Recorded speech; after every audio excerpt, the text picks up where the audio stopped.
کل مارکیٹ میں ہر شخص یہ طے کر کے بیٹھ جائے، دکاندار بھی ہیں یہاں، کارخانہ دار بھی ہیں، ٹیچرز بھی ہیں، اساتذہ بھی ہیں، علماء بھی ہیں، عوام بھی ہیں، ہم یہ فیصلہ کر لیں کہ کچھ بھی ہو جائے آج کے بعد جھوٹ نہیں بولیں گے، صبح ہی آپ کا شہر بدل جائے گا۔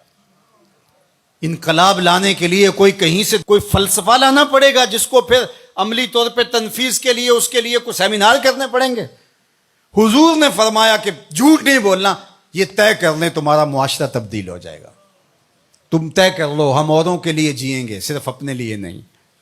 تو پھر کوئی کسی سے دھوکہ کیسے کر سکتا ہے؟ کوئی کسی سے فراڈ کیسے کر سکتا ہے؟ کسی کو نقصان کیسے پہنچا سکتا ہے؟ کسی کو نیچا دکھانے کی کوشش کو کیسے کر سکتا ہے؟ صلہ رحمی، رویوں کی خوبصورتی، جس کا کوئی کمانے والا نہیں ہے اس کے کمانے والے ہم بن جائیں۔ تو صرف ہم یہ طے کر لیں تو ہمارا پورا شہر بدل جائے، ملک بدل جائے، پوری کائنات بدل جائے، لیکن آنا ہوگا محمد عربی کے قدموں تلے، حضور کی چوکھٹ پہ آنا ہوگا۔ دوسروں کے لیے جینا سیکھیں، سچائی کو شعار بنائیں، کسی سے دھوکہ نہیں کریں، اپنے اندر اتر کر کے اللہ کو ہم نے جواب دہ ہونا ہے، لوگوں کا خیال رکھیں، لحاظ رکھیں، ایک اچھی برادری تشکیل پاتی جائے گی۔ ایک دوسرے کا احساس کریں، ایک دوسرے کی ٹانگیں کھینچنے کی بجائے ایک دوسرے کو سپورٹ کرنے کا مزاج بنائیں۔ یہ حضور کی سیرت کا رنگ ہے، یہ حضور کی سیرت کا جمال ہے۔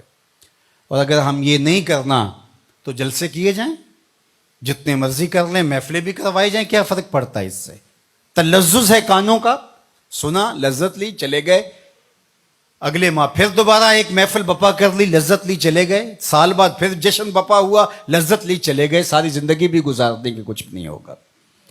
لیکن اگر ہم نے طے کرنا ہے کہ یہ اس میں تو کوئی دوسری رائے نہیں کہ سچ بولنا چاہیے، یہ ہمارے نبی کی بھی تعلیم ہے، انسان اپنے ضمیر سے پوچھے، اندر سے بھی یہی آواز آ رہی ہے، اپنے دائیں بیٹھے شخص سے پوچھے، بائیں بیٹھے شخص سے پوچھے، اپنے استاد سے پوچھے، باپ سے پوچھے، ماں سے پوچھے، کسی شخص کو گلی میں کھڑا کر کے پوچھ لے سچ بولنا چاہیے کہ جھوٹ بولنا چاہیے، وہ کہے گا سچ بولنا چاہیے۔ تو پھر ہم آج کے بعد کیوں طے نہیں کر لیتے کہ کچھ بھی ہو جائے سچ ہی بولیں گے، ہماری زندگی سچ کے ساتھ جڑی رہے گی، تمہارا رب آسمان سے بھی رحمتیں نازل کرے گا، زمین سے بھی رحمتیں تمہارے اوپر نازل فرمائے گا۔ لیکن اگر ہم نے یہ طے نہیں کیا، ہم نے بس یہی طے کیا ہے کہ ہم کانوں کی لذت لیں گے اور ہم جو ہے وہ ایک وہ حظ لیں گے وقتی طور پہ، لیکن ہم نے زندگی اپنی خواہش کے مطابق ہی گزارنی، جو ہم طے کر چکے ہیں اس کو بدلنا نہیں ہے، تو پھر کائنات کی کوئی چیز آپ کو نہیں بدل سکتی۔ اللہ اس کو نہیں بدلتا جو اپنے آپ کو بدلنے کی کوشش نہیں کرتا،